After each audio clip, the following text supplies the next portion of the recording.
So these people, at ang sabi rito, having a form of godliness, but denying its power, have nothing to do with such people. Huwag niyong gayahin ang mga taong ito. Yan ang warning sa atin. Expect these things to happen. And they are there in having the form of godliness because nasa church, medyo umaattend sa kung ano-ano mga gathering, nagbibigay ng mga donation.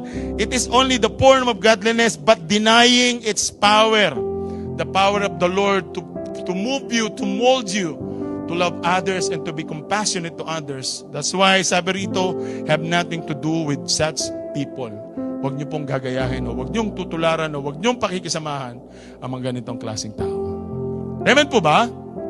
Pwede tayong makisama, pero hindi tayo pwede makisama. Hindi natin pwedeng iwanan yung mga unbelievers. Kailangan natin makisama sa kanila kasi para mawin natin sila. Pero yung tayo yung mawin nila doon sa kasamaan, that is the bad thing. Iyon yung nagiging negative o vice versa. Amen po ba?